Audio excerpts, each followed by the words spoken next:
Kalian udah dengar belum pidato Pak Prabowo siang tadi mengenai aksi demo akhir-akhir ini? Coba kita dengar kawan. Hati-hati loh, saya kasih peringatan mereka-mereka itu. Saya tahu siapa yang bayar-bayar demo, gue tahu itu. Tuh dengerin, demo kok dibayar? Demo itu harusnya dari hati, panggilan jiwa untuk negeri ini atas ketidakadilan, atas ketidaksesuaian terhadap kebijakan yang ada di negeri kita ini.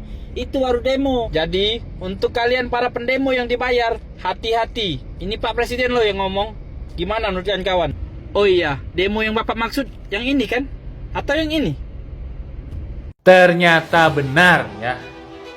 Ibu-ibu peserta demo dukung MBG bahagia dapat wajan baru, sembako, dan uang 100.000. Ini yang komen kok bisa tahu sih?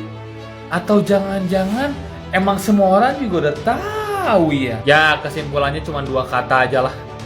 Sudah kuduga. Widih, Prabowo peringatkan pihak yang danai aksi demo. Saya tahu itu siapa yang bayar. Serius Pak? Di-spill dong Pak, siapa yang danai? Yang emak-emak demo dukung MBG ini dong Pak, di-spill.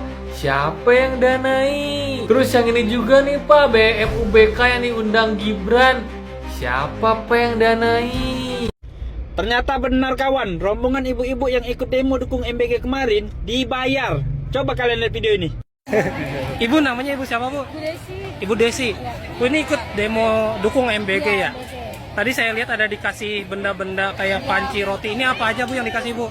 Ya ada penggorengan, ada susu ya, ada minuman. Buah-buahan juga ada Bu tadi. Gimana Bu perasaannya dikasih begini Bu? Wajar aja demonya tertib, rapi, tertata, dikawal lagi sama polisi. Ternyata bayaran. Dikritik bukannya menjawab dengan kebijakan, ini malah membuat demo tandingan. Keren memang pemerintah kita ini. Gimana menurut kalian kawan?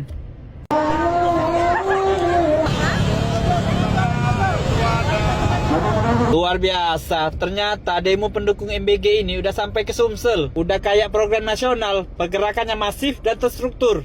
Santai kawan, main halus. Berhubung aku wong Palembang, jadi aku nak komentarinnya pakai bahasa Palembang lah. Lapang kamu lo, cair Ai, payo, ajak-ajak kalau ada loka nih. Jadilah untuk membeli susu, pampers. Apa nak sembako laju juga, laju kan lo ini, gas kan lo. Asa ada infonya, asa ada kabarnya laju, gas berangkat itu, laju. Tak cak mana bentuknya laju, maju paling depan aku, pantak kayaknya. Iya, keperginya tuh. Cumanya yo lo, aman kan ini? Katik gas-gasan, sempot-sempotan katik kan? Mungkin kita kalau kan? Mana aku laju, melok aku. Emak-emak demo dukung program MBG dilanjutkan. MBG produk lokal the best. Janggal ya. Ini emak-emak dari mana? Terus saya ingin bertanya ini, emak-emak ini demo disuruh atau kemauan sendiri? Kalau disuruh, spill dong siapa yang nyuruh. The best katanya. Masa demo mendukung MBG? Apa yang salah jika anak-anak Indonesia diberi makanan bergizi? Oh, nggak ada yang salah. Bagus. Menurut keyakinan saya, memberi makan anak itu tugas orang tua. Tugas pemerintah itu cukup mempermudah. Misal, menciptakan lapangan pekerjaan. Tapi saya bertanya-tanya, kok gak ada TNI ya? Biasanya kan kalau demo ada TNI yang jaga ya. Kok gak ada ya? Serius? Target pemerintah tak tercapai dalam 2 tahun. Seluruh anggota kabinet mengundurkan diri. Respect ya, respect. Gak nyangka, keren banget. Bentar, baca captionnya dulu. Pemerintah dunia. Aduh, ternyata di luar negeri. Hampir aja pesta. Untung baca caption dulu. Waduh, Sony mulai nyanyi ungkap proyek CCTV 300 miliar buat MBG tapi barangnya fiktif. Ini kalau menurut saya ini, nyanyian Sony ini top 1 ini ya saat ini. Bahkan lebih bagus daripada penyanyi-penyanyi luar negeri. Siapa Bruno Mars? Siapa Ed Sheeran? Sony nih bos. Senggol dong. Saya sih menunggu banget ini next lagunya mau nyanyi apa nih. Hah? Prabowo, kenapa gaji guru tidak bisa naik? Karena uangnya gak ada. Gimana? Itu MBG anggarannya gede. KDMP juga anggarannya gede. Gaji pejabat naik. Gaji hakim naik. Menteri minta 5T, dikasih 10T. Terus itu uang dari mana, Pak? Kenapa giliran gaji guru naik nggak bisa, uangnya habis? Apakah menurut Bapak anggarannya lebih penting ke situ dibanding naikkan gaji guru? Wow, Menteri Agama RI minta anggaran 5,3 T untuk bentuk Ditjen Pesantren. Terus Polri juga minta tambah anggaran 66,1 T untuk gaji dan kendaraan listrik. Menham Pigai juga minta tambah anggaran Rp 492M untuk penegakan HAM RI. Terus Kemendikdasmen juga minta tambah anggaran 40 triliun untuk biayai program-program. Terus ini Kementerian Pertanian juga minta tambah anggaran 22 T untuk PKPN komoditas pangan. KPK juga minta tambah anggaran 726M.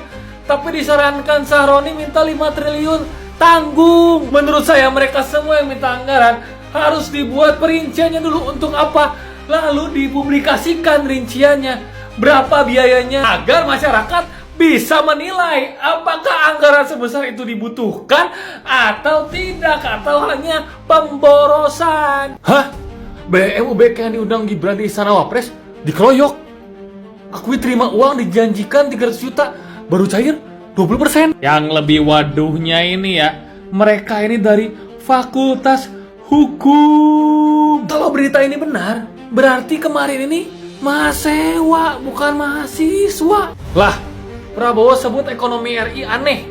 Negara makin kaya, tapi kok rakyatnya makin miskin. Menurut saya, harusnya kita para rakyat yang merasa aneh, bukan Bapak sebagai presiden yang merasa aneh. Menurut keyakinan saya, seharusnya Bapak sebagai seorang presiden tahu sumber masalahnya itu di mana. Jadi ketika pidato, seharusnya Bapak menyampaikan masalahnya di mana dan solusinya apa. Kalau rakyat dan presidennya sama-sama merasa aneh, lalu siapa yang bisa menyelesaikan masalah ini? Ketua BEM FHUBK kabarnya di sidang sampai dikeroyok sama mahasiswanya sendiri karena diduga terima suap sebanyak 300 juta rupiah dari oknum P buat nggak turun aksi. Pertanyaannya, emang ada yang kaget? Jujur aja kalau gue pribadi nggak kaget. Lagian gimana ceritanya kualitas SDM kayak gini bisa jadi ketua BEM, terus bisa-bisanya ketemu sekelas wapres di istana? Ini kan mencoreng nama mahasiswa. Ya minimal public speakingnya bener dulu. Karena fungsinya mahasiswa salah satunya adalah menyampaikan aspirasi rakyat supaya dapat atensi dari pemerintah. Kalau public speakingnya sekelas mas-mas ini, boro-boro mau didengar ngerti aja udah alhamdulillah.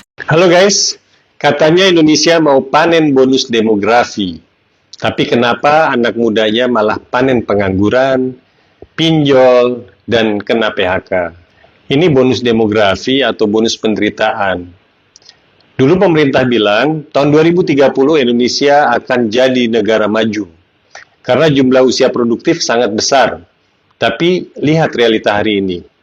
Uang rakyat banyak dikorupsi sampai ratusan miliar bahkan triliunan rupiah. Bayangkan, proyek MBG yang dikorupsi besar-besaran. Dan kemarin, kepala BGN-nya yang kepala botak itu baru ditangkap ya. Sementara rakyat kecil ekonominya lagi susah. Lulusan sarjana susah kerja. UMKM kecil susah naik kelas. PHK terjadi di mana-mana. Harga rumah nggak masuk akal. Jadi anak muda dipaksa bertahan hidup, bukan membangun masa depan. Yang lebih parah, anak muda dijadikan target politik saat pemilu. Tapi setelah pemilu selesai, yang didengar justru suara oligarki dan elit kekuasaan. Katanya mau jadi negara mandiri, tapi industri masih banyak impor. Sumber daya alam dikuasai segelintir kelompok elit, sementara generasi muda disuruh sabar, disuruh kreatif, disuruh bangun bisnis sendiri, atau jadi afiliator dan live TikTok demi bertahan hidup. Bonus demografi itu bukan sekedar banyak penduduk muda. Kalau pendidikan mahal, lapangan kerja sempit, dan ekonomi cuma menguntungkan elit, maka yang lahir bukan bonus demografi, tapi bom sosial, ledakan frustasi, ledakan kemiskinan, dan hilangnya kepercayaan generasi muda terhadap pemerintah. Untuk menjadi negara maju, maka industrialisasi harus digencarkan. Membangun riset, membangun pekerjaan produktif, tapi kalau pimpinan negara sibuk pencitraan, omon-omon terus keliling dunia, sibuk proyek populis, dan sibuk bagi-bagi kekuasaan, maka generasi muda hanya jadi penonton di negeri sendiri. Kalau kondisi ini terus dibiarkan, Indonesia bukan gagal memanfaatkan bonus demografi, tapi sedang menciptakan generasi paling kecewa dalam sejarah Republik ini. Menurut kalian, masa depan anak muda Indonesia apa masih bisa diselamatkan? Silahkan kasih komennya.